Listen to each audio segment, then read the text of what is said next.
Hey everybody, David here, and today I want to talk about She-Hulk episode 4, Is This Not Real Magic? And yeah, this is the newest episode. I just watched it, and you're probably wondering if you're a regular on my channel.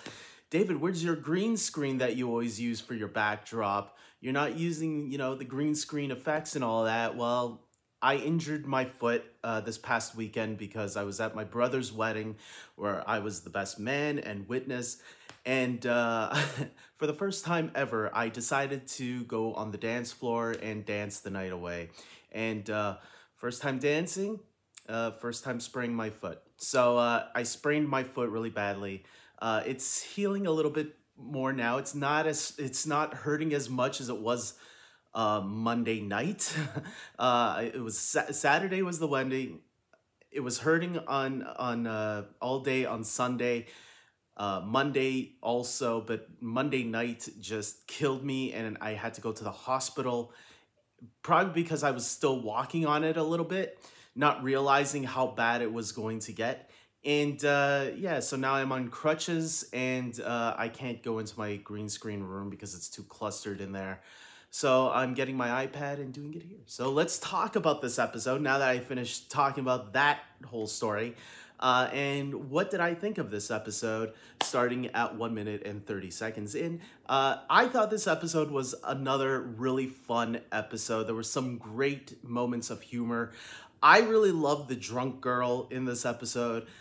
We got to see this character named Donnie Blaze, who's using the magic ring that, Doctor Strange and Wong and the wizards at Carmitage always use, the ring brace or whatever.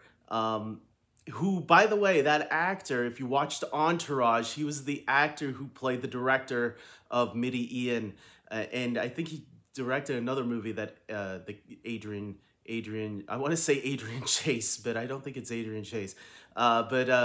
I don't even think Adrian is his name. Anyways, the main character of Entourage, that was the director that directed 2 of the films that the main character needed him to direct. Midi Ian, I know, was the first one, and then there was another one. They tried to get him back, but he was more difficult to work with. He's a great actor, and get to see him in this show having a lot of fun. I thought he was terrific. When they say Donnie Blaze, I actually at first wasn't paying attention properly, and I thought I heard Johnny Blaze, who, if you know, is Ghost Rider. So I thought to myself, Ghost Rider? Is this how they're introducing the character? But then I put it back and I saw Donnie Blaze in the subtitles. So I was like, oh, Donnie Blaze. Okay. So that was fun, seeing this character and him abusing the magic and having to go to court. Wong returns in this episode, and as Jennifer says, having Wong in an episode is like having Twitter armor. So I agreed with that statement. I thought everything in this episode was a lot of fun. Seeing Wong in it more. By the way, Wong watches The Sopranos. What? I am someone that has never seen The Sopranos. I know so many people talk about how great it is. But maybe one day I'll get into it. It's just the gangster stuff for me looks too much of the same sometimes. I really do like the Godfather movies, the first 2 anyways, and Goodfellas was great.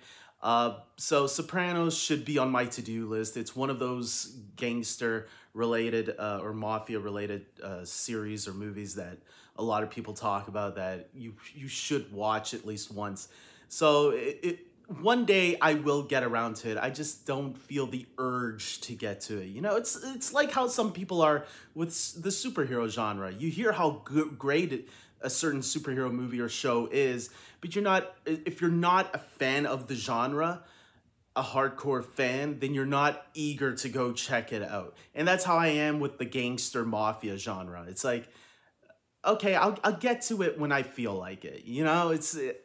That's how it is with me when it comes to the gangster related stuff. But yeah, it was funny seeing Wong and him hanging out with the drunk girl. I thought was a lot of fun. I thought that drunk character, I heard about there was going to be a drunk character showing up in episode 4 from Christian Harloff. If you go to his channel, he got to see the first 4 episodes early, like some of the other critics. And he even said that there was a drunk girl that he actually was a little turned off by. For me, I was won over. I thought the character was hilarious, and I laughed every time she showed up. Donnie Blaze at the end of the episode, after he wins the court case and he gets to use the magic ring. I forgot what that slingy thing is called, but anyways, he opens up a gate to, it looks like hell. And the first thing I thought of was, oh shit, Mephisto is coming. No, it was just little demons. But still, I mean, could that be our first hint at hell? Actually, it wouldn't be, because Thor: The Dark World, I think, had a portal to hell also. So maybe not. We'll have to wait and see. I think Marvel will never bring Mephisto, because I think hell is like a touchy subject for Marvel, mostly because if they want to put the show in China or a movie in China and it depicts hell, I think it's banned automatically. But then again, it seems like China's been banning a lot of MCU stuff lately. So I say just do it for the American audiences. There.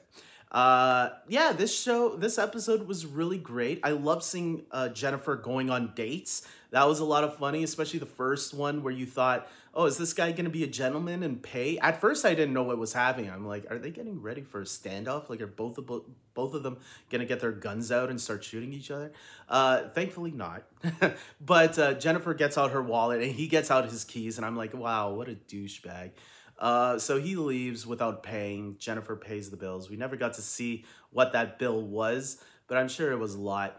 But then it seems like she eventually meets her match towards the end of the episode, right? The muscular doctor guy. I like the little jab at saying, the good-looking doctor is overrated anyways, or there's too much of it anyways, or something like that. I like the little line that she threw after. But yeah, even that guy wasn't, like, when he saw her as regular Jennifer, it was like, yeah, I'm done. So, man, when is Jennifer gonna find true love? Who knows? Maybe Bruce can give her some advice on that, because he can't find true love either, even though Betty Ross is out there somewhere, played by Liv Tyler. I'm just saying, Kevin Feige, if you're watching my review, Liv Tyler coming back as Betty Ross, that would be nice, especially now that Natasha's out of the way. Although I wouldn't mind Natasha coming back too, but not with Bruce. I think Betty should be with Bruce. So will Jennifer ever find true love? Who the hell knows? Look, this was a really great episode. It was a lot of fun. I'll admit, I think the tag at the end credit tag, even though she kind of pumped it up, well, at least this episode ended with a bummer, but at least there's a good fun tag at the end. I actually thought this was one of the weaker tags. That's just me. Maybe I want to see what other people are going to say about that. I haven't heard any reviews yet and stuff like that. But look, I enjoyed this episode. I thought it was another win for me. I am loving She-Hulk. I think it's a lot of fun week after week. Yeah, I mean, I'm really enjoying it a lot. So that's good. As long as it keeps going the way it is, I'll be satisfied with it. Not everything has to be, the be and end all of all MCU shows or movies. It's like, just give me a fun, entertaining show. And that's what this show is doing week after week. I'm having a good time. And that's all I can ask for. So I can't wait for next week. When is Daredevil going to show up? I thought he was going to show up in this episode. This episode came out of nowhere, and I'm like, oh, okay, so we're getting a character that I wasn't even expecting, Donnie Blaze, and who I thought was Johnny Blaze at first. And we got Wong back for 2 episodes in a row, which was really cool. Where do we go next? Maybe next week is Daredevil. Who knows? I know a lot of people are anticipating Daredevil. We want to see how they're going to play with that character. I am looking forward to it. So comment below, guys. Tell me your thoughts on this episode. What did you think? And yeah, leave down your comments. And I hope you guys like this video. Liking and commenting helps on all these videos. So I would really appreciate that. And until next time, everybody, take care.